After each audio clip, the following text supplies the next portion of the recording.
Sofiane Diop ak Krépin Diatta ku dàq football balaa vidéo bi jeex naa leen ko wax doon ko seetaan leen ba vidéo bi jeex man damay tranché dama naan kii moom man xam nga sénégalais moom parfois du xaw a bëgg loolu bul comparer sénégalais ak sénégalais noonu demee naam non dañuy waxtaan xam nga débat la dañu ciy waxtaan parce que fii lañ ko fekk fii lañ koy bàyyi am football moo demee noonu dinañ la wax Zidane Ronaldinho dinañ la wax Pelé Maradona dinañ la wax Cristiano Ronaldo Messi fii lañ ko fekk keroog dañu seetaan benn match Olympique de Marseille contre Monaco ngeen gis ne Sofiane Diop moo génn moo titulaire woon Krépin Diatta remplacé boo leen xoolee ñoom ñaar même registre bi la boo xoolee seen âge nga xam voilà kii 99 la juddu kii l'an 2000 donc voilà même génération la xam nga même profil tamit ba tax na ma dinaa wax kan moo dàq football si ñaari joueurs yooyu muy Krépin Diatta ak Sofiane Diop si trois aspects nag laay basé wu. Premier bi mooy technique deuxième bi mooy physique beneen bi mooy statistique maanaam but ak passe décisive bu ñu ne technique ne Sénégal ku wax technique rek ñu yaakaar ne kuy tëllëg mooy technique du kuy tëllëg kon ñii di def freestyle ñooy dàq football ci mën a donc technique li ko ëmb bëri na technique tubaab bi nan lañ ko jëlee en quelques mots par exemple dañ ne ku mën a maîtriser balle loolu mooy technique mais ci biir technique li si nekk dafa bëri ba tax na man damay jël Krépin Diatta ma jël Sofiane Diop comme moo ëppale technique si ñoom ñaar si sama xalaat léegi technique nag li tax ma ne dafa bëri lu ñu si mën a wax boo jëlee passe ci la bokk centre ci la bokk balle arrêté ci la bokk contrôle ci la bokk force de frappe ci la bokk technique de frappe ci la bokk dribble ci la bokk conduite de balle ci la bokk léegi damay jël première chose mooy ku dàq passe ku dàq passe c'est difficile à dire parce que passe dafa am passe court ak am passe long maanaam transversal mais je trouve que par exemple benn Krépin Diatta ak benn Sofiane Diop passe pour man Sofiane Diop moo ko dàq passe boo xoolee côté statistique nag tu vas dire que par exemple kii moo ko dàq passe Krépin Diatta parce que Krépin Diatta moo ko ëppale ay passes décisives si dernier at yi boo xoolee côté boobu da ngay daal xam nga tax ngay daal boo jëlee un joueur comme Cristiano Ronaldo nga jël un joueur comme Iniesta par exemple Cristiano Ronaldo mooy meilleur joueur xam joueur bi ëppale ay passes décisives Ligue des Champions par exemple moom ak Iniesta et pourtant boo jëlee Iniesta nga comparé ak Cristiano Ronaldo nga naan Iniesta moo ko dàq passe donc passe c'est pas tout le temps passe décisive mais passe nii passe court nii taf joxe pour man que Sofiane Diop moo gagné foofu mu des transversal aussi man Sofiane Diop du ma ko gis muy joué loolu parce que profilam c'est plus 10 profilam c'est plus agile entre guillemets xam nga profil bu rare la ci football je trouve que foofu noonu passe non yi pour man Krépin Diatta moo man quoi ci li ma jot a gis ci li ma seetaan parce que sama xalaat laay wax yéen xëy na tamit am ngeen beneen xalaat côté centre aussi tamit c'est difficile à dire vu que boo jëlee benn Krépin Diatta presque joué na ailier mën na ko joué Bruce loolu dafa doon joué donc je dirais Krépin Diatta moo ko appelé du peu passe décisive bi foofu day intéressant parce que à travers tes passes dinañ xam à travers ces centres dinañ xam ne franchement voilà quoi da nga mën a centre donc si bu ma jëlee centre dama naan kii moo ko daax centre Krépin Diatta ma jël balle arrêté là c'est très important balle arrêté ndax mu am importance mooy que dama gis ne foofu Sofiane Diop moo gagné quoi vu que cela na balle arrêté yu Krépin Diatta que ça soit équipe nationale du Sénégal que ça soit Bruce parce que avant may def vidéo bi ñëw ma rek toog man toog nii wax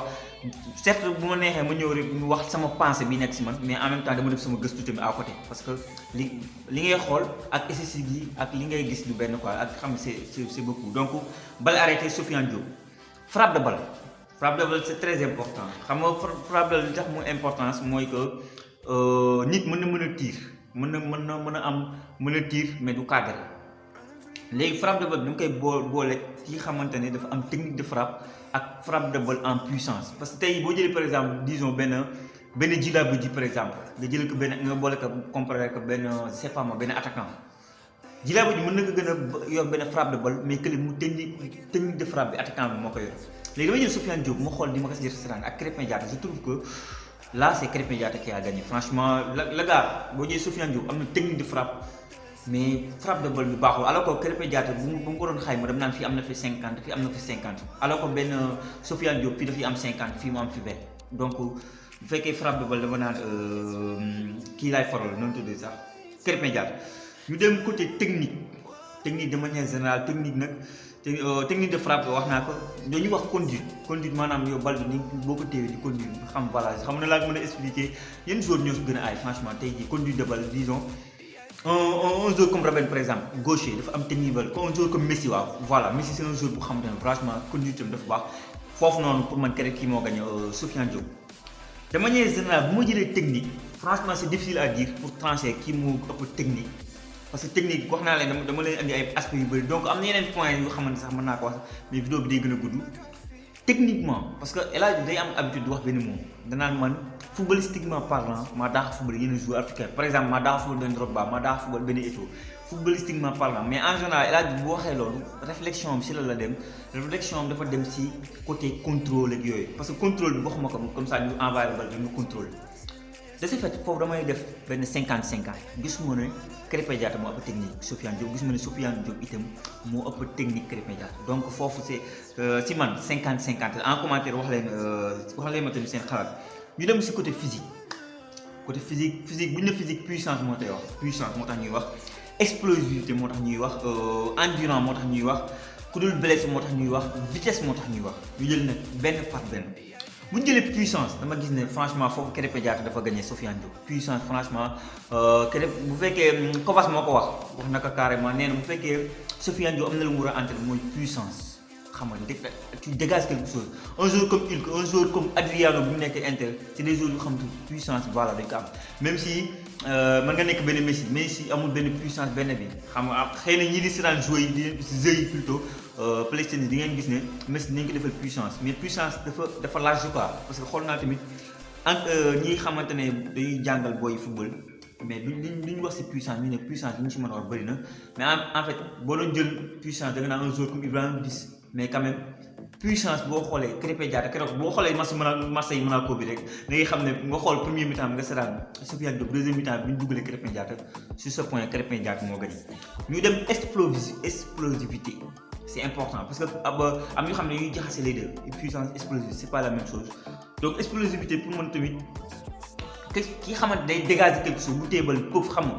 disons par exemple 2-3 personnes marqué nañ ñu def taf béy ci kaañ dañu am explosif xam nga da ngay ànd ak benn vivacité ak vélocité bu xamante man en général damay employer deux mots yooyu vélocité ak vivacité c'est très important en général il faut que boo amee explosivité ngay am loolu noonu taf direct xam nga bëm ci kaañ foofu tamit Krépin Diatta moo gagné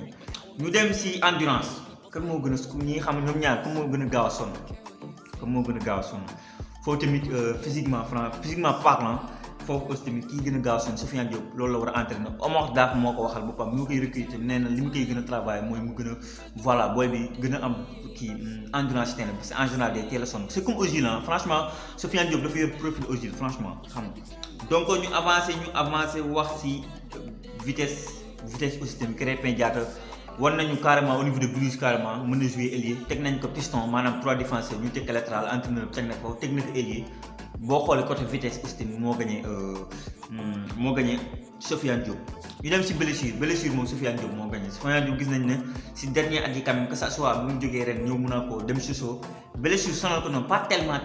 par rapport ak benn Krépin Diatta bi mu blessure dafa bëri surtout bi muy soog ñëw Bruges gis nañ ne dafa blessé foofu lu bëri donc Krépin Diatta bu fekkee foofu damay voter pour Sofiane Diop si blessure yi donc physique bu mu ko jëlee dama naan Krépin Diatta moo gagné léegi ñu dem si stade mooy statistique maanaam passe décisive ak but boo jëlee passe décisive ak but kii gagné c'est franchement du ma ko sax wax c'est normal c'est kii moo gagné Krépin Diatta moo gagné donc man si li ma xalaat ñoom ñaar comme moo gën a aay si jamono bii Krépin Diatta moo gën a aay mais liy dalal sama xel lenn rek la Omar Daf moo dalal sama xel ak Kovac Omar Daf ñaari wax ñu wax dafa importance Omar Daf nee na à chaque fois que muy jàkkaarloog Sofiane Diop day bëgg a yokk xam-xam à chaque fois aussi entraînement yi day jeex mu ne ko non saa est-ce que ñu entraîné lii est-ce que duñu def lii est-ce que duñu def lii nga kàddu yooyu dama ko lire benn interview bu mu def l'équipe ma demaat si Kovac waxaat la même chose maanaam c'est un gars boo xamante day bëgg tout le temps di entraîner c'est un Cristiano Ronaldo bokk xam nga c'est un gars boo xam ne tout le temps même avant entraînement day entraîner après entraînement day entraîner c'est très important te loolu bu ko bàyyiwul mën na progresser ba xam fi ñuy xalaat ci moom parce que ñun Sofiane Diop tamit gis nañ ne mën na nekk un grand joueur franchement et que français ñoo koy commencé wax parce que avant quand même ñëpp doon ñu si wax doon nañu wax ne c'est un pépite c'est un joueur boo xamante ne da mën a football mais attention est-ce que loolu dina ko wane au niveau de Ligue 1 carrément actuellement première partie saison ba nii deuxième partie saison bi Sofiane Diop instant yi franchement mu ngi nekk révélation bu du côté de France ñoo ngi commencé wax ci moom ñoo ngi commencé bind ci moom article donc bu bàyyiwul yoonam mën na nekk grand joueur donc ñett yi laa andi woon technique physique ak stat xam nga ñett yi laa andi woon donc technique bi dama ne 50-50 physique bi dama ne kii moo raw Krépin Diatta ci statistique yi moom jotu may wax quoi parce que bii moo xool bii Sofiane Diop foofu la war a entraîner dugal ay bii yu bëri passe décisive yu bëriwul voilà donc foofu kii moo gagné Krépin Diatta donc pour man ñoom ñaar Krépin Diatta moo man donte nag technique bi sama xel moo si Sofiane Diop la gën a dem que sur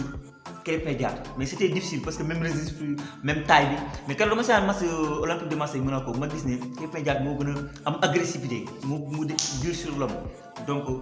bu ma jëlee point yooyu yëpp dama naan Sofiane Diop xam nga gën a liggéey sa yoon boo ko bàyyiwul franchement di nga yegg fi nga jëm Krépin Diatta tu es le meilleur continue pour mën a nekk si tànk yu Sadio Mané donc mbokk yi nag da ngeen may wax seen xalaat ak seen gis-gis franchement sama xalaat rek laa wax di wax itam ngeen dem suñu compte Instagram Senfootball TV officiel di abonné bu baax a baax di abonné fii ci YouTube di cliquer si cloche boobu ngeen di gis vidéo bu ñëw ngeen mën ko seetaan jërëjëf ba beneen sur Senfootball TV bye bye.